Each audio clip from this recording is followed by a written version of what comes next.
Do you remember when Sabrent was all about this, and all of a sudden they were all about this?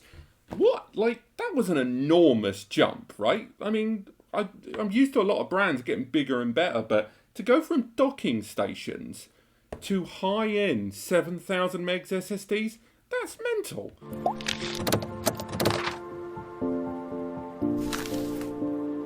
Hello and welcome back, and that's right, yes, today we are having a good look at testing and reviewing the Sabrent Rocket 4 Plus. It's one of the high-end PCIe Gen 4 M.2 SSDs that have arrived on the scene in the last 6 months to a year. Things have really exploded on this framework, and when it comes to SSDs, this is basically the next tier when it comes to high-end performance SSDs. We've known about M.2 NVMe's or M.2 SATA and SATA SSDs for a long time, but as you may have noticed here on the channel over the last few weeks, I've been given a tremendous amount of focus onto new gen SSDs because all of the big brands in solid state storage have started really bringing their big end stuff to game, and not even the front end ones, maybe even ones that are generally associated with memory like Corsair and AData, they have started bringing them. And I think right at the beginning, only slightly pipped to the post, I believe, by Samsung and WD Black, have been Sabrent. And Sabrent released originally their Rocket series and their Rocket 4 Plus series here in PCIe Gen 4 M.2 SSD. And again, we are talking about an SSD that's NVMe Gen 4x4. So again, potential bandwidth of 8,000 megs. They're up for grabs. Let's see how much it saturates. And NVMe revision 1.4. It has got 3D TLC NAND in it. Again, that is Micron NAND, 96 layer NAND as well. So again, a jump up from a lot of the 64 layer NAND we see knocking around out there. On top of that, is available in up to a staggering 4 TB. And I've got to say, Sabrent, who have sent me this SSD today for testing, we will be putting it through its paces. They've also fired over a heatsink, probably a good idea, because again, these things ain't half going to get hot. But 4 TB on NVMe's, particularly 2280 linked SSDs, are pretty darn rare. Again, I've only known 2 other brands that do it. Most recently was that Firecuda 530 that we've talked about quite a lot. And of course, it does arrive with standard 5-year warranty. But I say standard, it's one of the early criticisms I had for this drive. Their warranty system is by no means as straightforward as one would like. It arrives with, if you don't register, 1 year of warranty, which, let's be honest, is nothing. But if you register, it's completely free. You get 5 years of warranty. That seems like a needless hurdle to me. But still, nonetheless, it does have 5-year warranty. It just doesn't seem to be as straight off the bat early and accessible early doors for you. Now, we're going to be unboxing it very, very quickly, and then we're going to put it in the test machine over there. And again, we do have an i5 11th Gen NVMe PCIe Gen 4x4 SSD equipped system to put this inside. So again, we will be bench testing in a number of our familiar test softwares. Let's get this out of here. I'm sorry about the seagulls above me there. They're always going to be kicking off. Good God, that is one of the hardest to get into boxes I've ever tried to do for SSDs. And we have another box inside. Got that nice coppery type looking box there. That's actually quite nice. Although I'll be honest with you, that is not going to be in that box very long. We open it up. It's a lovely display. Fair play to them. I do quite like that presentation there. Let's have a quick look. So again, we've got information there about the internals, about installing it for the first time. Again, a little bit of information there about the heatsink. Nothing too, overwhelmingly fantastic there. Then we've got a little filter card there at the top to stop dust getting in. And then we've got the double-sided 4 TB Sabrent Rocket Plus. They've gone for that kind of colour scheme there. Pretty sure my lights in this studio are going to be very problematic. As you can see, it's taken advantage of M.2 NVMe. And again, that's PCIe Gen 4x4 there. And again, in the description, there should be a link over to NAS Compares, where our full review on this should be up and running there. Again, if we remove these labels, let's have a quick look and have a look there. Removing those labels, which I'm sure has broken the hearts of many of you there, and it does massively invalidate the warranty. We can have a little look about the NAND chip arrangement there on the disc, and again, this will be featured in the review below.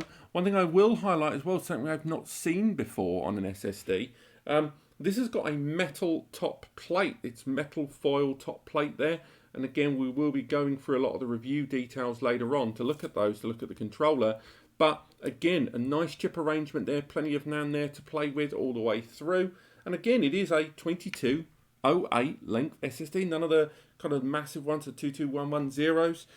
Again, we'll pop that down there for a moment. Again, we'll take a little look at the heatsink. It's worth mentioning the heatsink is an additional 25 to 30, I think it may be even $35, depending on where you are. We can have a look inside there. And again, quick start installation guide, but rubberized foam there. And again, quite cool, we've got both the custom heatsink, which is quite weighty. I mean, fair play to it. That is a weighty heatsink there, waiting to sit on that SSD inside your core system. And again, I will be bench testing this SSD on a PS5 system once that feature is enabled. I'm going to be interested to see if this is even slightly going to fit inside the storage area of the PS5 if that feature gets enabled. On top of that, we've got installation tools there built inside, quite a nice presentation there. We've got a screwdriver for installing it. We've got the individual SSDs for installing it, not the SSDs, individual screws there for putting it inside your motherboard, and additional plates and thermal pads for when you want to change between SSDs, or if you do end up having to get a brand new one if you move it from system to system. So again, that custom heatsink we will be using in the test system, so all of today's tests will be using their own heatsink on board, but do remember this is an optional extra, quite a weighty one at that. But before we get this inside the test rig, it's worth highlighting that again, although this is probably one of the better priced PCIe Gen 4 7000 meg plus reported performance SSDs out there in terms of price, it's still not the cheapest. With the 1TB model knocking around for about $199, the 2TB model weirdly knocking around for about $460. So it's not even parity one for one there. It's definitely an architecture thing. And this one, the 4TB model that warranty I've massively just invalidated, that one is going to set you back about $1,099. So again, about $1,000 in pounds there. So that is a lot of money to be playing around with there. So we're hoping the performance there is going to live up to the challenge. Their reported performance, they gave the 4TB limit there. Again, crossing the 7,000 megabytes per second in their officially reported testing. Do bear in mind that with a lot of NVMe testing, once you run a lot of ongoing tests, it doesn't take very long before the internal cache handling is just overly saturated. So those performance numbers are very rarely sustained over extended periods of time, but we will be running multiple performance tests on this SSD to see just how it fares all the way through. And again, with the read being 7,000 reported max, the write on the other hand dipped a little bit there. At this 4TB limit, it's I believe 6,680 or 650. I'm sure it's on screen. And in terms of general read and write performance, that's one of the areas where it's slightly lower than the likes of its mainline competitors, such as the Samsung 980 Pro that we've talked about before on the channel. And although not the Firecuda 520, but the 530, that does have higher both read and write there, but it is a more expensive drive that's still not available at the moment, so do bear that in mind. Another area where this drive, and I'm hoping the performance really impresses me, one area that it kind of underwhelmed me the tiniest bit was to do with IOPS. It's reported IOPS never went higher than 700,000, when a lot of other brands that are utilizing the Phison controller inside this, the E18, the PS5 018 controller, a lot of those brands utilizing their NAND are getting closer to the 1 million and surpassing the 1 million read-write IOPS. The highest this got to on their reported performance testing there, again, was 700,000. So it really surprised me. In terms of durability, obviously the different capacities have different levels of TBW rating, but data writes per day, the maths on there seem to work at 0.4 data writes per day, which is pretty good. Again, that puts it on par and with some SSD vendors and higher than the likes of Samsung 980 Pro and WD's Black, the SN850. So again, durability not too shabby. I think that is one criticism people have had for a while about some of the early generation of Sabrent SSDs. I think this one kind of puts paid and resolves that a little bit, although again, that IOPS performance threshold less than I would have liked. 1.6 million hours MTBF, but not a lot of people take that in. And I think from this point, what we really want to see is how well is this drive going to perform. So let's get this installed inside that test system over there, and let's take a good look at what this drive puts out. Right, so here we are on the desktop where we're going to be testing the Sabrent Rocket 4 Plus. I should highlight that unfortunately I do have NASes connected to this PC for another video on 10GBE. So unfortunately there is a background vibration there that I can't quite get rid of. I'll try and get rid of it in the edit, but I apologise if it's been picked up there in the audio throughout this section. I've connected the drive already. I've done a lot of the background stuff for you. So if we open up a few tools here just to show you. Go ahead with Crystal Disk, and we can see there's my OS drive, and then there is the Sabrent Rocket Plus. It's there at 25C, so quite a cool little running temp for that, and there is the drive inside. On top of this, if we go into this, I've already mounted the drive, so if we go into there, you're able to see the Rocket Plus there. There's our 4TB drive, and there's a few other drives there as well. I've mounted it normally. I've already formatted it. I've gone through the whole drive there. And again, nothing on the drive, completely fine. Still hating seagulls there in the background. And we're going to run a barrage of tests there. But one thing I have noticed is I'm going to be utilizing OBS to do the screen recording here. But unfortunately, when I do this, it does affect the results. I'm just going to show you very quickly. If I do open up our first test software there, so if we go straight away into Crystal Disk and I run a test and we go for a 4GB test file there. We're going to make sure we use the S drive for Sabrent, run it there. What I found is the performance threshold was actually less when I had OBS running there in the background. So I just wanted to give you an example of it there while it's running, because what I'm going to do is a lot of these tests I'm going to run without the screen recording on. But seeing we've got a read there, report at 4,900 already there off the bat. It's doing a quick range test there before it works out the average. Which is, is still pretty good, but I do know that if I didn't have OBS running here in the background, that those stats would be a bit better. So what I'm going to do is I'm going to turn off OBS, run all of the tests, and then go through the results with you right now. I just wanted to show you the setup, and of course, just before I go, it is probably worth showing you guys exactly the system that this is running on. As mentioned, it's an 11th Gen i5 running 16 gig of DDR4 memory there. The main OS drive is a Seagate Firecuda, the OS drive, so it's a SATA SSD there, and there is a Samsung drive in there, but that's for another test coming soon. You can see the temperature going up as well while we run the tests here. But I have, as I say, noticed that performance thresholds have dipped somewhat when I have been utilizing SSD caching there. Not SSD caching, OBS. So what I'm going to do is I'm going to close OBS now. I'm going to run all of these tests and then fast forward to show you the results of all the tests. Stay tuned.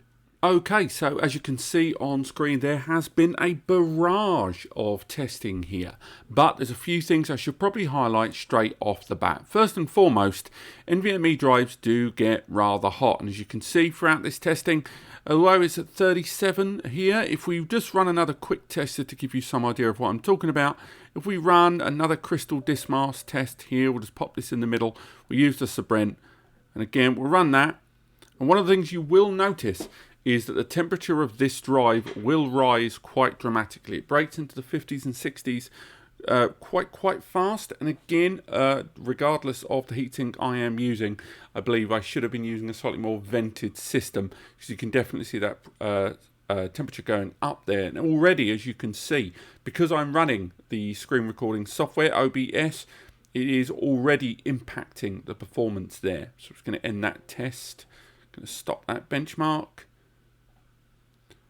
and come out of there and look at the real results. There's some other sort of disclaimers I should probably throw out there. Although in a lot of my other tests I would traditionally use Blackmagic and AJA, I will say straight away that because of the nature of AJA and Blackmagic and the way they write heavily, they make them quite unsuitable for this testing. For example, Blackmagic, if you try to run Blackmagic, even this, we'll go to a 4 gig test file, even if you try to run it on this disk, what you'll find, as you can see, is the test is over before the drive can actually get a decent run-in and burn-in. And while you're doing this, of course, the temperature of the drive is being affected. So ultimately, it makes it unsuitable for these tests here, as you can see here on screen. Same goes for AJA, although not completely inappropriate on AJA, because at least on AJA we can get the graph data up at the bottom. But as you can see, as we persisted with our testing, we went for a 16 gig test file on AJ8 utilizing that Sabrent drive. We can see, and again, no caching there in the background, continuous testing. The result was that even though it got quite high, it went into the 5900 megabytes per second over 5400. Again, it started gutterballing because of the cache being oversaturated there, and that's why we're not looking at AJA. What we can see on screen now is a lot of the tests we did with some more SSD focused stuff. So the first barrage of tests were done with Atto, as you can see here at the top. The Atto disk benchmark. Now, I did do 4 tests, as you can see here from the top of the screen. We're focusing up here. Now, if we go along the line, we can see that all the way along, as soon as we got into the 64, 128, 256 kilobyte blocks there, we can see we were breaking into 6500 or 6.5 gigabytes there. And we capped out at a maximum 6.59 gigabytes per second there. If we flick that into the IOPS, we can see here those IOPS ratings here. Do bear in mind they are in the thousands. So we've got those there, but we're going to see some better stats on Crystal Disk for some of those IOPS. Now, just to make sure things were absolutely fine, what I did is ran the test twice, bearing in mind, of course, that every time we're running these tests, even though we do leave a minute or two between each test to let the SSD cool down a little bit, we can see that the results there, if we move them to a more visible screen, it's the same SSD, same file size, 256 or a quarter of a gig. And we can see those tests are pretty uniform all the way through, tiny little dips in places. But again, in Atto Disk Benchmark, they did seem to perform quite well. Now, to put those into perspective, what I think we should do, we'll move those over there. Remember, on the left-hand side of the screen here, we have our performance benchmarks of the Sabrent. And then what we want to compare those against now is firstly the SATA SSD we have inside and the Samsung SSD as well. Now, before we get wound up or angry here, it is worth highlighting with these tests that even though we are comparing it against the 980, it's worth highlighting that 980 is, of course, not only a smaller capacity SSD as well, being a 250, I believe, but on top of that, it is in a PCIe Gen 3x4 slot. So we are not comparing these drives for overall performance, because it's not a fair test comparing a 250 gig SSD against a 4 terabyte SSD that's PCIe 4x4 or against a PCIe 3x4 slot that the other drive is in. The reason I bring it up is mainly just to give you a sense of perspective, because this 980 is going to do a large job of saturating the available connection. As you can see, it was able to break into the 3 gigabytes quite consistently later on. Of course, the SATA SSD pretty much matched the SATA SSD connection. These are all pretty much maxing the reported Firecuda 120's limits. Once again, if we bring up the tool there, we can see the Firecuda 120 SSD there. The reported maximums are pretty much getting bombarded there in the testing. But once again, we are doing this to give you some perspective against those numbers there that the Sabrent was putting out in PCIe 4x4. So again, several times that of PCIe Gen 3x4, of course. Sorry, sore throat there. A lot of hot air here while we're flittering between these tests. But again, so Atto largely giving us 6.59 at the maximum there. Oh, sorry, 6.59. Minimize those, we'll need those for later. Next, we'll go on to AS SSD benchmark. Now, these use slightly more targeted tests, I will say, and I would argue that all the way through this, if we look at these stats, once again, the top one is our first round of test, and then after a few minutes, we ran the second test. And again, looking at those results, we are getting smaller numbers there, but once again, it's worth highlighting that AS SSD runs a slightly different version of the testing there from what we've seen. If we flick at the IOPS, of course, flick to the IOPS between the two of them, the IOPS again cracking into the 700s as we expected. Again, it's something I did criticize this drive for, but it's still nice to see it there. And of course, if we compare it at the top here, utilizing the SATA SSD, that Firecuda 120, and of course at the bottom is that other NVMe there, the Samsung 980. But once again, we are not doing a direct comparison here. This is just to keep things relative. So if we flick that back to the megabytes per second, we can see there, just to give us a good understanding of perspective there, because do bear in mind that this drive here, remember, was maxing out that connection, which has now been taking a bit of a dip there, but still these are quite high numbers indeed to compare against. And bear in mind, when looking at tests like this, a little bit of perspective, whenever you see sequential read-writes, you can largely apply these to big old files, media files, game cab, that sort of thing. And 4K test files are generally what you would apply to OS, lots, hundreds if not thousands of smaller files. So although the big number at the top is always nice, it's always handy to take a little look at those 4K numbers as well, because that is going to be a realistic understanding of how it's going to deal with thousands, tens of thousands and more of smaller files rather than a smaller amount of large chunky files. So now we'll come out of AS benchmark, and now we're going to move into Crystal Disk. Now once again, Crystal Disk gave us the sort of numbers we were kind of going to end on here. If we have a look on the left hand side of the screen here, we can see that it cracked into 6,900 read, and the right there 6,700. This is a lot more like the numbers they reported. And again, both barrage of tests give us a similar number. The IOPS there getting into the 500 over 560, so again slightly less than the reported maximums. A lot of the test maximums, and this not breaking into the 700s, I think I do have to be a little fairer on the drive, because my test rig, when you've seen these 7,000 reported benchmarks, they are using significantly more powerful CPUs than I am featuring in this video. Remember, I'm using a 6-core 11th gen, and we're using 16 gig of memory with no GPU. This is all embedded graphics.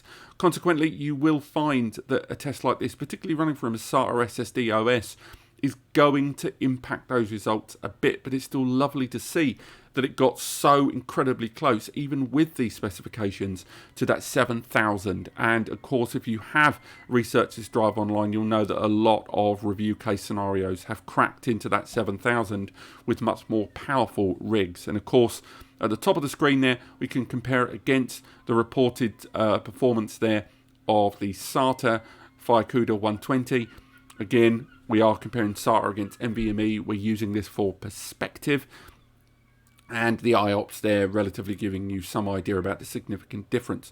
And then, of course, at the bottom there, you've got the Samsung 980 Pro. Once again, we're only comparing it for perspective, but we can still see there that reported maximum differences between them. It's fully saturating those connections in a relative sense of PCIe 3x4 compared with PCIe 4x4. But again, overall, I'm quite pleased with the performance this drive has put out. This Sabrent, if we remove those, again, I would do a Windows drag and drop test, but again, SATA OS SSD and only having one available M.2 PCIe Gen 4x4 slot is going to mean that whatever I copy from is instantly going to bottleneck. Again, we did some compression benchmarks in AES SSD, and it got as high as 5,300 megabytes per second, but remember that's in disk, and something that I think a more powerful PC would eke more out of this drive with, but nonetheless those are still pretty good results for me there. So let's go back and summarize and conclude what we think of the Sabrent Rocket 4 Plus SSD. So what do we think of the Sabrent NVMe SSD? The Rocket 4 Plus certainly does deliver performance. It can't be denied that when it surpassed 6,900 megs in both read and write, and some impressive IOPS living up to the promises from the brand themselves. Indeed, throughout my testing, I did feel that had I had a much more powerful test machine, this SSD would have surpassed it. Indeed, I believe in some cases it was my test machine that presented the bottleneck. And if you do look at other reviews of the Rocket 4 Plus online, that does bear fruit, with most reviews that are using 12-core processors or 32 gig of memory or water-cooled systems reaching in excess of 7,300 megabytes per second. So indeed, what they have promised is possible. Yes, the IOPS are less than I would have liked. And it should be said that even with that heatsink they included, like a lot of PCIe Gen 4 NVMe SSDs, heat is always going to be a concern. But again, that's not really something I can throw at the door of this NVMe, because that is something that's going to affect every single brand out there. Now, is it the perfect NVMe SSD? I think it comes quite close. When it comes to anyone looking to upgrade their console storage or, pro gamer PC storage there, I think this does do a lot. If you have a PCIe Gen 4x4 M.2 slot, you could do a lot worse. Certainly this drive is one of the best I've seen out there. It's surpassing a lot of the performance figures of some of the bigger brands we've seen out there, although it does lose out on those IOPS. And of course, we've not had a full chance to test durability of this drive long term, something we will be covering in future videos.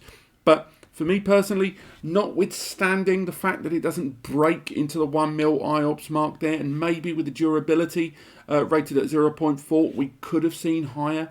I think those are areas that, although I criticise them, these are criticisms that I think are more industry-led than home and prosumer and gamer-led. And if you are a gamer watching this, I've got no hesitation in recommending this. If you are a photo video editor, I have no hesitation in recommending the Sabrent Rocket 4 Plus to you. But if you are an enterprise-level top-end user that's going to be recycling your data every single day, and therefore your TBW is going to have to be as high as possible, this drive may not be for you. Likewise, I don't like this whole 1 year warranty or 5 years if you register. I think that is needlessly confusing, and I don't know why they've gone down that route. Maybe you know, let me know in the comments. But otherwise, on the whole, if I did do scores on this channel, I'd probably give this drive 8 or 9 out of 10, to be honest, but I don't really do scores, so I'll just say to you, I recommend it. I think it's a good SSD, and if you want to learn more, there's a breakdown of all the scores and more information about all the stuff that we gleaned while testing this SSD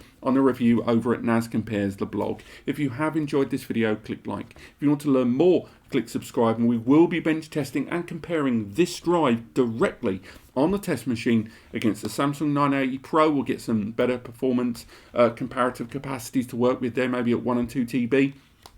The Seagate Firecuda 530, the WD Black SN850, all of these are going to be compared directly on the test machine very soon. So if that sounds like something you're interested in, definitely click the notification bell and subscribe. And of course, if you are interested in getting a new data storage solution, be it a standalone SSD, standalone hard drive, or a RAID-equipped NAS or DAS system, take advantage of the free advice section over on NAS Compares. It is genuinely free. It is manned by myself and Eddie the Web Guy. We answer all of your inquiries. We're two humans, and we don't do it for profit. We're not going to sell you anything. The links are there. There's a donate button. Use it, don't use it. It's your call. You decide. But otherwise, thank you so much for watching, and I'll see you next time.